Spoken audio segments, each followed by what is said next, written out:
Hello guys, welcome back to the channel. Today I'm bringing you my state of the collection for 2021. I thought I'd bring you this video because I think there's going to be a bit of chopping and changing this year in terms of my collection. As you'll see, it's quite large at the moment and I think I want to downsize a bit, so I thought, you know what, I'll bring you a video showing you the collection just before I do anything with it, just so you sort of see it as it is right now. So quite a few pieces to get through, so I won't waste too much time here. Let's get straight into it. Okay guys, so I'm going to sort of take you through some of my most worn pieces to begin with, because I think that's a good place to start. I would have to say my most worn piece is probably the Seiko Paddy Turtle. Now, if you've been watching this channel for any period of time really, you will have seen this on my wrist plenty of times. One of the first videos I actually did was a review of this piece. I just think it is a beautiful watch. I think it's classic, retro in design, but it's built to modern specifications and it is built for everyday use. And believe me, I use this a lot. As you can see from that bezel, you know, you've got chips all over that. That's because I don't baby this watch. You know, I take it on holiday with me, I wear it day to day. You know, I really don't baby this piece at all. Currently on a Zulu strap, a Zulu diver strap I should say. Absolutely stunning watch, incredible sunburst dial. Beautiful Pepsi bezel, an absolute keeper in my collection, and that's why it's my most worn watch. And this is a piece I will never part with. Had this for about 4.5 years, I would say now, and absolutely probably my favourite piece in the collection. Next up, in terms of my second most worn, I would say at the moment it is my Islander, and this is the ISL 21 in this beautiful green. Islander watches, for anyone that doesn't know, is a micro brand by Mark, who owns and operates Long Island, who are a authorized online dealer. Sort of a couple of years ago, I would say now, he started releasing his own watches. It was when SKX was discontinued by Seiko. He saw a real gap in the market for a higher spec Seiko SKX. Hence the fact he's made these watches which have sapphire glass, 436 movements, NH35 obviously because he buys them in, and also ceramic or sapphire bezels. This piece is absolutely stunning. It's a SKX 13 case, but with Marine Master style hands and a beautiful sunburst dial. This piece is, as I said, 38mm because it's the SKX 13 case. Wears beautifully on my wrist, and again day date, which is something that I love to have in my pieces. I just find that to be really great for everyday wear, and it's something that I've been wearing a lot since I've had this. I've had this piece for about 4 or 5 months, I would say. I'll bring you a review of this soon, because it is a really fantastic piece. Next up, and following the exact same theme, another diver. This time I've got my Phoibos Wave Master. Again, I've reviewed this piece, covered it in several videos. Ironically, this is one of the watches that might be moved on.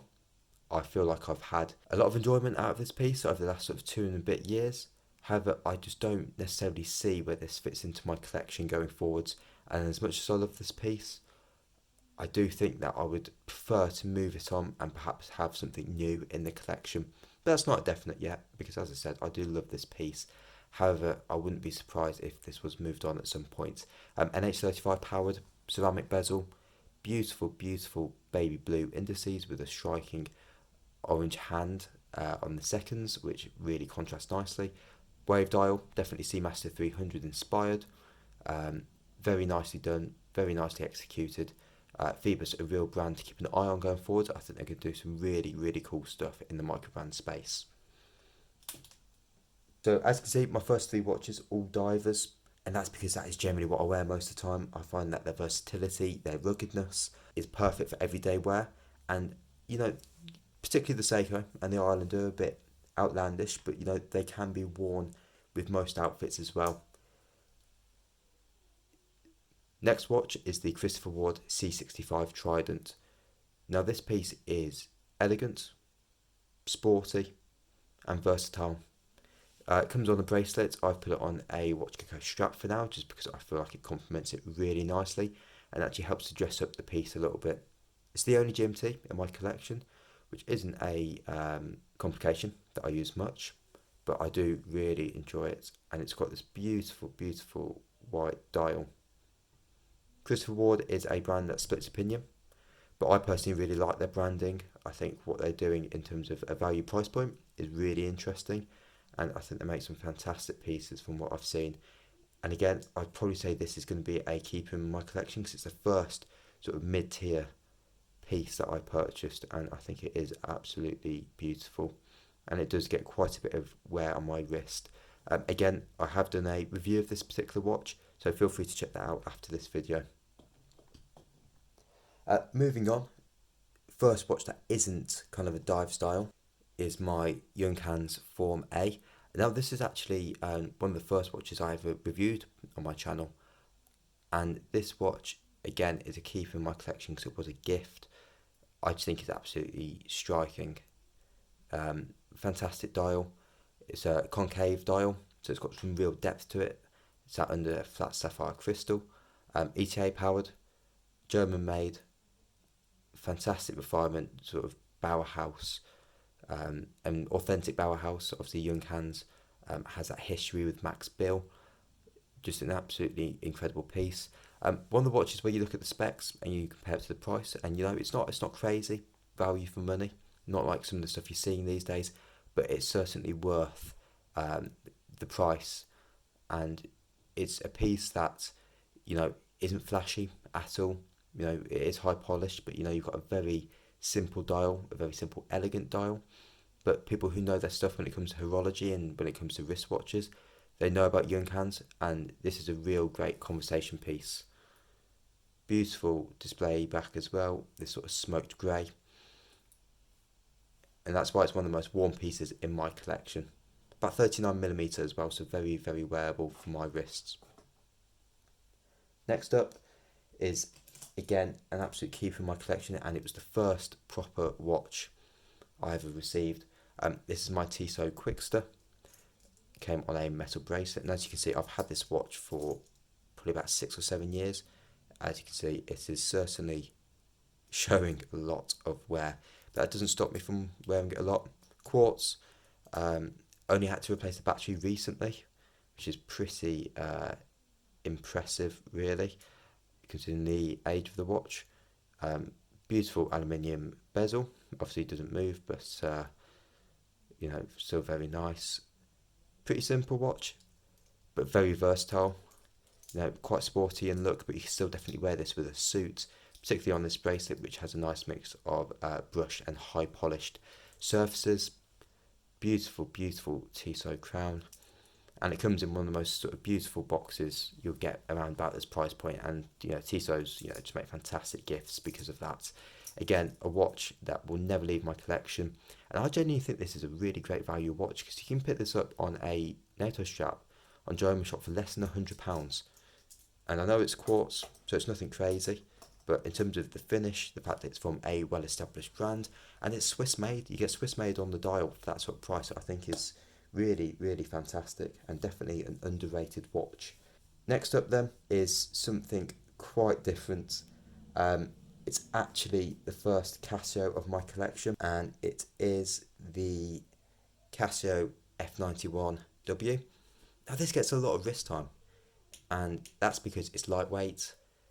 You know, you can just chuck it on, and you know what, if it breaks, it's so easy to get new ones because they're so cheap, they're so affordable. And this has been, again, on a few holidays with me. You know, it's taken a bit of a beating. I've swum with it, you know, I've done all sorts of stuff, and it's just dealt with everything. Absolutely fantastic. And you know, I like this F91W because it's got that sort of pop of gold. It's just like a brushed kind of gold colour, so it's not too gaudy. Unlike another Casio that I've got, which we'll come to in a minute. But I think it's a fantastic watch, I really do. And for the price, I think if you're into digital watches, it should be your first port of call, really. And again, I've got it in gold. You know, you can get it in blues, you can get it in greens, wherever you are in the world. Generally speaking, I've seen people have them in sort of every continent, every country. Massively affordable and a great place to start a digital watch collection. Now, another Casio is my G-shock. Now this watch is a beast. G-shocks, generally speaking, are a bit too big for my wrist, but these square Gs are absolutely fantastic. They're durable. This is a radio controlled one, so you know it's mega accurate. It's got the multiband 6 technology, stopwatch, timer, alarms, dates. You know, absolutely brilliant. And the resin band I find to be really comfortable. And what's great about G-shocks is there's just so much you can do with them these days in the modding community as well. I think it's a real good piece to pick up. You know, if you want something that can take a bit of a beating, you can use for workouts, you can use for manual labour jobs, you know, and you don't want to get a smartwatch, I'd go for one of these. No doubt in my mind. So another piece that I picked up this year that I've done a couple of videos on, both an unboxing and a full review, is this one. It's the Pagani design Seamaster homage, No Time to Die. The film's been delayed again, but this watch is absolutely brilliant, and it's just such a fantastic value proposition. A few niggles with this piece, but I do really enjoy it. Again, I think it's just a great value proposition. You know, fantastic finishing on it, great movement, you know, good materials. Just a few niggly bits like the colours not quite matching, and you know, a bit of misalignment, slightly wobbly bezel, but considering the price, a really good piece. And you know, I think generally speaking, there are quite a few similar No Time to Die homages on AliExpress at this point, but this is a really good piece. Next up then is my Casio World Time. I wasn't sure when I picked up this watch, but it's really proven itself to be a quirky and fun watch in my collection. Again, watch that I can chuck on, and despite being a decent size, you don't really notice it on the wrist, and sometimes you forget that you're wearing anything on your wrist at all. As it says, World Time, so it's very versatile, probably the cheapest GMT watch in the world. I actually quite like the finishing on it. I think it's quite a quirky piece. Again, highly moddable, just a really cool funky piece, and something that you can introduce into your collection that adds you something really quirky and different at a very affordable price point.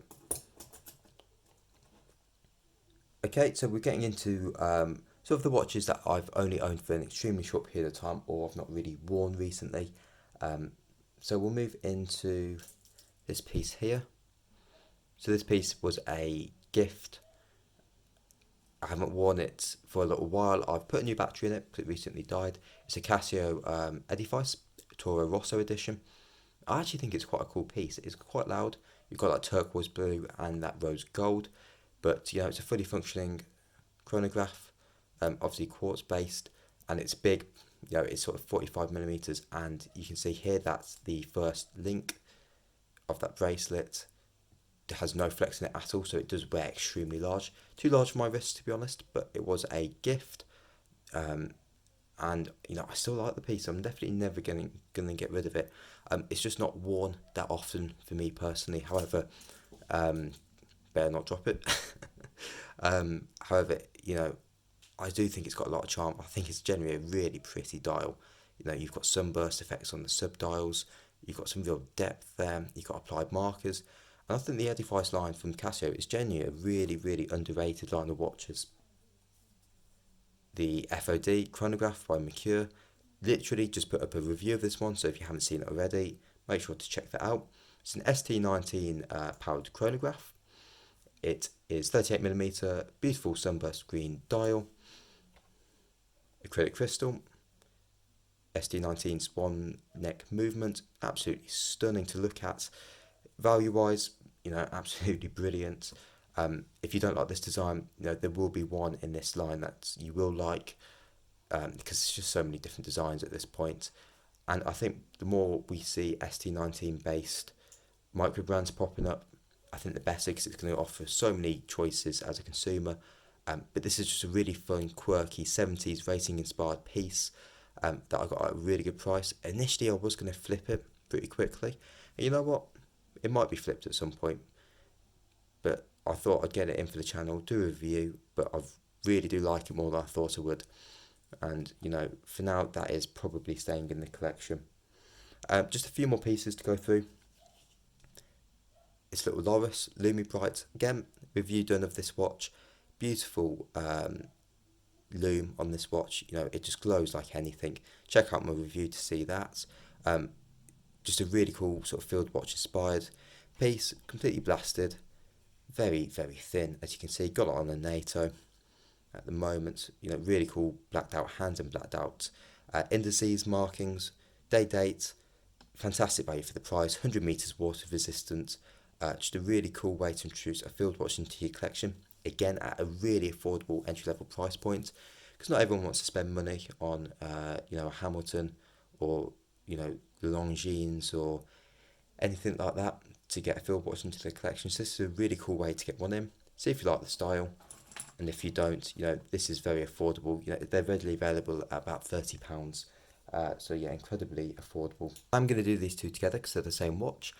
Anidigi Casios, gold with a gold dial and silver with a white dial.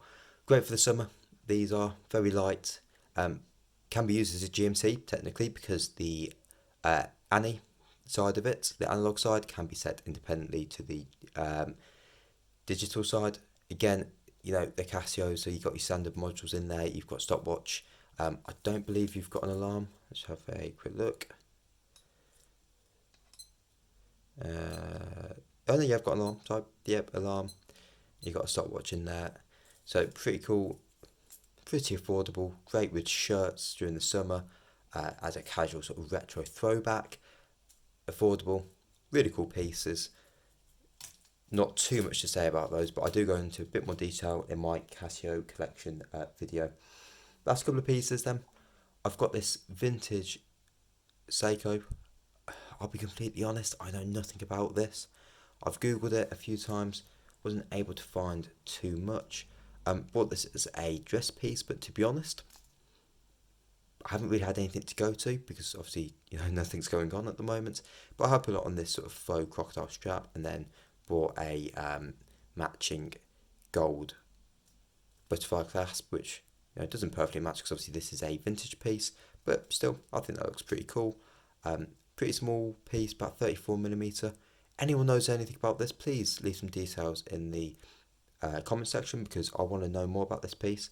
It is a really beautiful piece, so and it's something that I want to wear more of. Last but not least is my swatch. Don't wear this too much at all. I find it to be a bit of an awkward fit, but I have had this for years, and again, it was a gift, so I will never get rid of this. This is probably about, you know, 8-9 years old at this point. I've got a fantastic green sunburst dial, orange details on there, bit of lume on the hands, date. Obviously comes on a matching resin green band, Swiss made. Quite a quirky piece. I like it. Yeah, I don't wear it that much, but I still actually really like the piece. Just doesn't really fit with my style most of the time, but all in all, I think a really cool piece, and that rounds out the collection. So I think that's 16 pieces in total. As I said, I think it's got to be downsized. It's too big. You know, realistically, I'm not getting to them all, so there is going to be a bit of downsizing this year. I don't see myself adding particularly to the collection. Might be famous last words, but I just don't see it. I want to downsize and condense. As I've said, there are keepers in this collection. You know, would I consider the swatch, you know, part of my main collection? Maybe not. So if I was to go down to sort of a, you know, 5 to 10 watch collection, you know, the swatch might just sit on the sidelines. Same with a couple of the Casios, because I kind of treat them as a separate entity as opposed to my main watch collection. But yeah, that's my watch collection in its sort of full glory. I think for me, I want to start getting a couple of more mid-tier pieces, so, you know, condensing the collection down, selling those off, and then, you know, saving over a decent period of time will obviously help me to get to those goals. So that's really the aim. With all that said, I want to thank you for watching the video. If you've got this far, please feel free to comment, like and subscribe. I'm going to be bringing you tons of content this year, talking about watches, reviewing watches, unboxing, discussions, Q&As, all that good stuff. So make sure that you tune into the Humble Horology channel, and I appreciate you watching. I'll catch you in the next one.